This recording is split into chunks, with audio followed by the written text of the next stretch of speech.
नमस्कार मंडळी, तर मी शुभांगी स्वागत करते तुमचं माझ्या यूट्यूब चॅनलवर. त्याआधी तुम्ही सगळे कसे आहात? मस्त मजेत असाल ना, अशा अपेक्षा करते. तर आजचा स्पेशल व्लॉग आहे माझा हा की बिस्किटांचा केक. तर मला माझ्या मुलांची खूप इच्छा होती की मम्मी बिस्किटाचा केक बनव. तर म्हटलं बाहेरून आणण्यापेक्षा आपण घरामध्येच बनवूया. तर मी खूप कमी साहित्यामध्ये म्हणजे अक्षरशः 100-130 रुपयामध्ये 100 ते 130 रुपयामध्ये हा केक आपला रेडी होणार आहे. तर यासाठी मी काय काय सामान घेतले ते तुम्हाला सांगते. तर यासाठी मी 5-10 वाले बोर्बनचे बिस्किटचे पुडे घेतले होते, एक इनो घेतला होता आणि 2 20-20 वाल्या कॅडबऱ्या घेतल्या होत्या. तर असे मी आणि थोडंसं दूध लागतं त्यासाठी. तर तर दिसायला खरंच खूप दिसतो छान आणि चवीलासुद्धा खूप मस्त लागतो, कारण मी हे बऱ्याच वेळा ट्राय केले. तर चला तर मी तुम्हाला त्याची रेसिपी सांगते. तर पूर्ण सगळे बिस्किट जे आहेत 5 बिस्किट पुढे घेतले, तर ते सगळे मी तुकडे करून ते मिक्सरमधून ग्राइंड करून घेतले. आणि त्यामध्ये आपल्याला गोडीसाठी साखर टाकायची वर, कारण कसं आहे बिस्किट तर ऑलरेडी गोड असतात, पण त्यात जसं आपल्याला गोड हवं आहे तसं आपण त्यामध्ये अजून साखर टाकू शकतो. तर मी 1 कप भरून साखर टाकली होती आणि ती 1 कप साखर टाकून मी ती पुन्हा ग्राइंड केलं होतं. पूर्ण एकदम पातळ एकदम पिठासारखं ते ग्राइंड करायचं. त्यानंतर मी एखाद्या टोपामध्ये घेऊन त्याचं बॅटर करून घ्यायचं. तर त्या बॅटरसाठी आपण थोडं थोडं दूध टाकून ते बॅटर व्यवस्थित एकजीव करून घ्यायचं. आणि प्रॉपर बॅटर, जास्त पातळ पण नाही जास्त घट्ट पण नाही बॅटर झालं पाहिजे.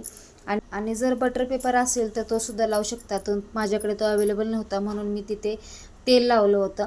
आणि प्रॉपर तेल सगळीकडे लावून मी त्यानंतर हे बॅटर त्यामध्ये ॲड केलं. आणि त्यानंतर एक मी 20 वाली कॅडबरी ही मधोमध टाकली होती, कारण थोडं वेगळी टेस्ट येण्यासाठी आणि दिसायला पण छान दिसतं. आणि वरून पुन्हा एकदा तो लेअर दिला. आणि हे सगळं प्रॉपर सगळं मिश्रण घेतल्यानंतर हे टॅप करून घ्यायचं, कारण कुठे गाठी वगैरे असतात काय. तर ते पूर्ण टॅप केलं ना की पूर्ण क्लिअर ओके होऊन जातं. आणि त्यानंतर प्रीहीट करायसाठी तवा घेतला होता मी. तर तो तवा मी 10 मिनटं मी प्रीहीट करायला ठेवला होता. आणि त्यानंतर मी हे बॅटर जे रेडी आहे ते मी ठेवून दिलं. तर ते मोस्ट ऑफ 30 ते 40 मिनटं लागतातच हे आपल्याला शिजायला.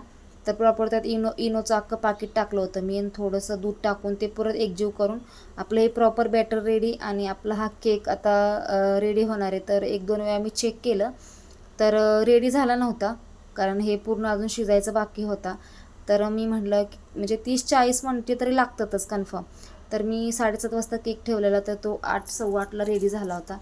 तर हे असं कशानं तरी स्ट्रॉने किंवा कशाने आपण सुरीने आपण चेक करू शकतो. तर जर चिपकला तर नाही शिजला आणि चिपकला नाही तर शिजला असं समजायचं खूप. तर व्यवस्थित माझा बेक झाला होता. आणि त्यानंतर तो थंड होऊन दिला. तोपर्यंत इकडे कॅडबरी मेल्ट करायला ठेवली, कारण ते थोडं आपल्याला डेकोरेट करायचं होतं. तर ही एकच कॅडबरी होती 20 वाली, ती जरा कमी पडली तर मी ती मेल्ट करून घेतली. आणि इकडे केक मी थंड करायला ठेवला होता. तर हे बघा छान असं मेल्ट झाले आणि ती पण थंड करायला ठेवली, कारण थंड केल्यानंतरच ते आपल्याला डेकोरेट करायचं होतं. तर तसं मी एका साईडला थंड करायला ठेवलं. केकसुद्धा छान थंड झाला माझा. आणि आता फायनली बघा मी आता केक आता मी साईडून कट करून घेते, कारण कसं खाली लागलेला असतो त्याच्यामुळे साईडून ते प्रॉपर कट करून घेतो. आणि त्यानंतर पुन्हा ते उलटा करून तो टॅप करून तो खाली घ्यावा लागतो, म्हणजे प्लेटमध्ये काढून घ्यावा लागतो. तर असं प्रॉपर सगळीकडे टॅप करून आता मी हा ओपन करते. तर बघा खूप छान असं झालं आहे. तर मला कॅडबरी थोडी कमी पडली, नाहीतर केक खूप मस्त झाला होता. आवडला असेल तर तुम्हीसुद्धा हे घरी ट्राय करून बघा. आणि व्हिडिओ जर आवडला तर व्हिडिओला नक्की लाईक करा, कमेंट करा आणि सबस्क्राईब केलं नसेल तर नक्की सबस्क्राईब करा. भेटू नेक्स्ट ब्लॉगमध्ये. तोपर्यंत टाटा, बाय बाय.